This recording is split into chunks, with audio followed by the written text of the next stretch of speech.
નમસ્કાર કર્મચારી મિત્રો, સ્વાગત છે તમારું આપણી આ યુટ્યુબ ચેનલમાં જેનું નામ છે ગુજરાતી જીકેની જમાવટ. આખરે આંગણવાડી જે કર્મચારીઓ છે તેમણે જે કેસ કરેલા હતા તે કેસનો ચુકાદો આંગણવાડી કર્મચારીઓની તરફેણમાં ગત 20 ઓગસ્ટ 2025ના રોજ ગુજરાત હાઈકોર્ટ દ્વારા આપવામાં આવ્યો છે. ગુજરાત હાઈકોર્ટની ડિવિઝન બેન્ચ દ્વારા જે છે તે સિંગલ બેન્ચ જજના ચુકાદામાંથી જે આંગણવાડી કર્મચારીઓને લઘુત્તમ વેતન ચૂકવવાનો જે મુખ્ય મુદ્દો હતો તેને લઈ અને ગુજરાત સરકારને ટકોર કરી છે કે આગામી 6 મહિનામાં આ ચુકાદો જે છે તે અમલમાં લાવવો.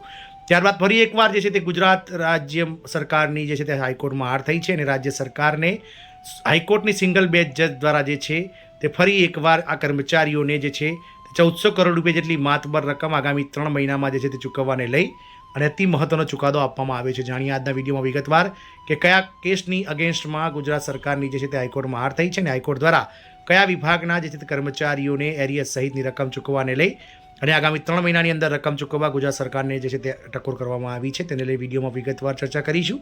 તો વિડીયોના અંત સુધી આ બન્યા રહો અને જો ચેનલમાં તમે પહેલી વાર વિડીયો જોતા હોય તો અમારી ચેનલને સબસ્ક્રાઇબ કરવાનું ભૂલશો નહીં. તો આપ સૌને જણાવી દઈએ કે છેલ્લા ઘણા સમયથી ગુજરાત હાઈકોર્ટ દ્વારા અવારનવાર જે છે તે અલગ અલગ જે વિભાગના માનદ વેતન કર્મચારી હોય, કોન્ટ્રાક્ટ કર્મચારી હોય કે પછી સરકારી કર્મચારી હોય તેવાના તરફેણમાં જે ઘણા લાંબા સમયથી જે પડતર કેસો હતા તેનો હવે ગુજરાત હાઈકોર્ટ દ્વારા જે છે તે વિધિવત નિકાલ કરવામાં આવી રહ્યો છે.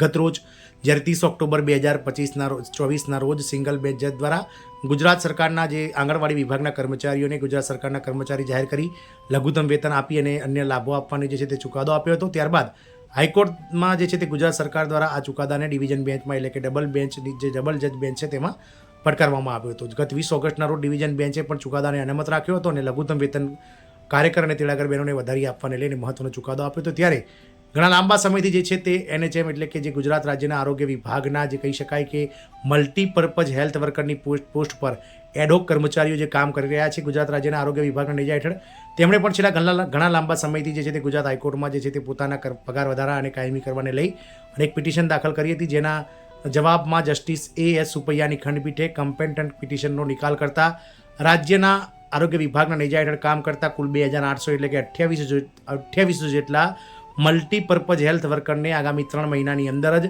₹1400 કરોડ જેટલી માતબર રકમ તેમના નિમણૂકની તારીખથી જે છે તે આપવાની અતિ મહત્વપૂર્ણ ચુકાદો જે છે તે તેમની તરફેણમાં સરકારને આપ્યો છે.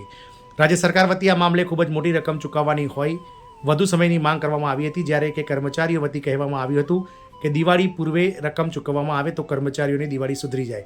જો કે હાઈકોર્ટની ખંડપીઠે મૌખિક ટકોર કરી હતી કે આટલું સંયમ રાખ્યું છે તો 3 મહિના વધુ રાખી લો. આ સાથે જ 3 મહિનાની અંદર જ સરકારને જે છે તે એડહોક કર્મચારીઓને તેમની નિમણૂકની તારીખથી જે છે તે એરિયસ સહિત 1400 કરોડ રૂપિયા ચૂકવવાને લઈ અને ચુકાદો આપ્યો હતો. જે હુકમને રાજ્ય સરકાર દ્વારા સુપ્રીમ કોર્ટ સમક્ષ શરૂઆતમાં પડકારવામાં આવ્યો હતો. સુપ્રીમ કોર્ટે સરકારની દલીલ રદ કરી હતી. તેથી રાજ્યના 2800 વધુ કર્મચારીઓને ₹1400 કરોડથી વધુની રકમ જે ચૂકવવા પાત્ર થાય છે તે આવનારા 3 મહિનાની અંદર ચૂકવી દેવાનો હુકમ કરવામાં આવ્યો હતો. એટલું જ નહીં, જો 3 મહિનાની અંદર રૂપિયા ચૂકવવામાં ના આવે તો જે સંબંધિત વિભાગના અધિકારી છે જેમના કારણે રૂપિયાની ચૂકવણીમાં વિલંબ થયો છે તેમને અંગત ધોરણે ₹25,000નો દંડ કરવાની ચીમકી પણ હાઈકોર્ટે ઉચ્ચારી છે. આ આદેશ સાથે જ 2800 જેટલા મલ્ટીપર્પઝ હેલ્થ વર્કર કે જેમણે હાઈકોર્ટમાં કમ્પેન્સેશન પિટિશન દાખલ કરી હતી તેમને જે છે તે આ એરિયસનો લાભ આપવામાં આવશે. જેમાં મલ્ટીપર્પઝ હેલ્થ વર્કરની પોસ્ટ પર જે એડહોક કર્મચારીઓ હતા તેમણે મૂળ નિમણૂકની તારીખથી જ આજ દિન સુધીની સળંગ સર્વિસ ગણી તમામ લાભ અને ભત્તા ચૂકવી આપવાની દાદ માગી હતી. એટલે કે કર્મચારીઓ દ્વારા તેમને નિયમિત કરવામાં આવે તેવી માંગ કરવામાં આવી હતી.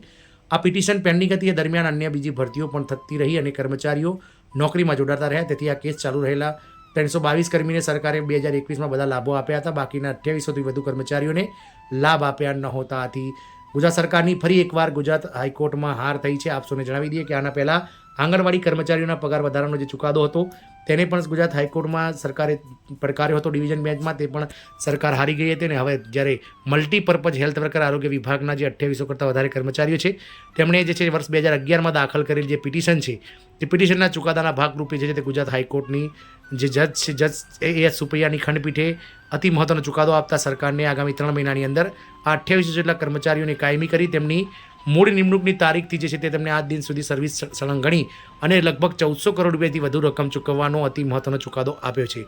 જોવાનું એ રહેશે કે સરકાર આગામી 3 મહિનાની અંદર એટલે કે જે ઓક્ટોબર, નવેમ્બર, ડિસેમ્બર મહિના સુધીમાં આ કર્મચારીઓને આ 1400 કરોડ રૂપિયા ચૂકવે છે કે પછી સુપ્રીમ કોર્ટમાં આ કેસને ઢસડી અને તારીખ પર તારીખ કરી અને આ કર્મચારીઓની જે હાલમાં નોકરી કરી રહ્યા છે તેમની નિવૃત્તિ તારીખ સુધી પણ એરિયસ નહીં ચૂકવે.